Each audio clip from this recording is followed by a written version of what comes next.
Paul, how you doing? Thank you for including your latest iteration of the poster. Um, okay, yes, I saw the other iterations and I commented on those. And I think one of the things is, and I left you a link in that discussion, and the link is to create a distressed look, which is really easy to do. You can do it in Illustrator. You can establish your layout in Illustrator or InDesign, bring it over into Photoshop and distress it there. But I think a distressed look, let me give you an example of a distressed look. Now, I don't know if you remember a few weeks ago, we had that uh, crazy Christmas card. Remember that design challenge? And I had left and here's the example right here. I'm just going to open this and show you what distressed looks like. And basically what it is it takes something, a digital piece. I know, look, digital graphics tend to look very digital, very slick, right? So we can do these techniques to make them look more distressed, like aged, giving it a vintage look. And as soon as my preview opens up here, I'll show you what I mean. And okay, here we go. Oh boy. Sorry about this. Here's the example right here. And as you can see, I created this Christmas card. I was just having fun, right? But see that the distress, it looks like this is all aged and worn. And this is the Christmas. Oh, by the way, that's myself. These are my kids, and this is my wife.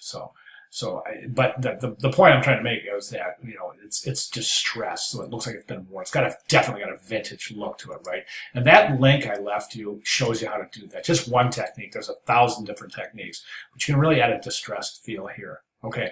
Now, in terms of typography, again, now one of the things that I always recommend, and if you've been listening to some of the other critiques, you've heard me say a couple of times, I'm very interested in students learning how to understanding and demonstrating an understanding of activating negative space in their compositions. And we've talked about that extensively. And I think one of the things I'm seeing here is the fact that this is basically placed in the center, the horizontal center, right? So equal distance between the top of the picture plane and the beginning of this yellow stripe, and the same thing as the bottom. So that's creating perfect symmetry, and of course that is not the most interesting thing in design. So for that reason, I would recommend moving this down. Think a rule of thirds.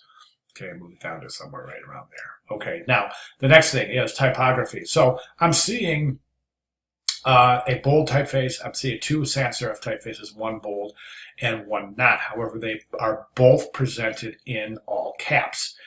I would like to see some visual variety here, typographic variety, by maybe placing this in not using all caps. I think that John Bardeen, if you're going to keep all caps on one, I would recommend keeping it on the name and then changing that to regular case or title case. That would be very interesting, I think, creating some variety. Maybe even consider using a serif typeface over here to really create some variety. The next thing is this. Okay. Right now you're using this little illustration, and apparently this illustration has something to do with electronics, right? Now we don't know that at this point, nor will we know the significance of this illustration and these arrows and this whole configuration right here. We won't know that, presumably, until we turn the poster over, and that should be described somewhere. So I don't know if you're planning on using that configuration, something like that, for your timeline, or if my concern is that this is not a really defined composition. It's not a really defined illustration that's saying electronics. Right? My example was using a transistor right here, like a tube or a transistor, right? So replacing the O with a transistor, and then taking that transistor and creating continuation by using that transistor in the background and creating your timeline around the transistor. That is going to define the meaning on the front of the poster. It's going to create continuation and harmony based on the fact that you're using like elements on the front and the back of the poster.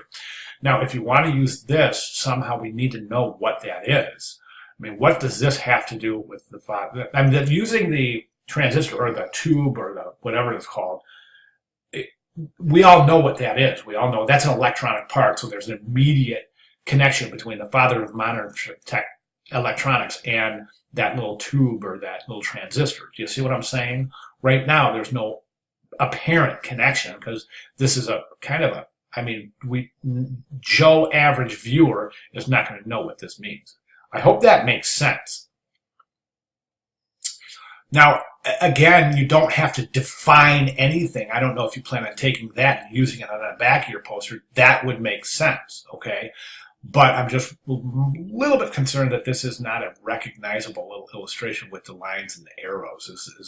How is that connected to electronics, I guess is what I'm trying to say.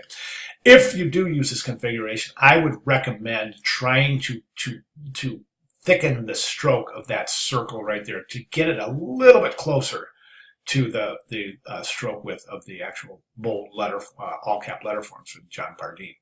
Watch your kerning. Watch your kerning right here and right here. Okay, really tightly kerned all the way through here, but really loose between the B and the A and the R, as well as really the R and the D. So watch your kerning there. Here you're pretty good, but watch your kerning if you do decide to thicken up that stroke right there.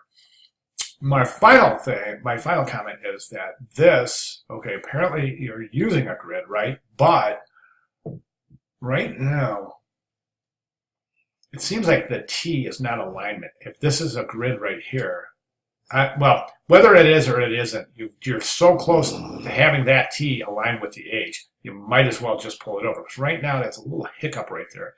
When we pull that over, it's just going to create a little additional visual harmony. Your other option is to just take this whole thing, move it over here, and left align it with the N. And I think that might be really interesting. It'll loosen up this area, alleviate some of the density of this portion right here, as we've got bold meets illustration meets subhead meets all caps. So maybe pulling this over and right aligning it is going to loosen up some of this visual weight right here, even more evenly distributing some of the negative space associated with the typographic elements.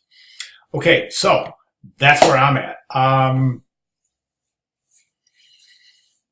think the color works. I do. Listen, man, I think that once you get in here and try some of those distress techniques to make this look more vintage, and that's based on, again, what you have, get some of the information that you're giving me. I'm not trying to hijack your project and give you art direction and tell you what to do. I'm basing a lot of my comments based on some of the information that you've already shared. So think about it. All right, questions, comments, concerns, clarifications, please let me know. I'll be glad to provide any of the above. Thank you very much. Good job.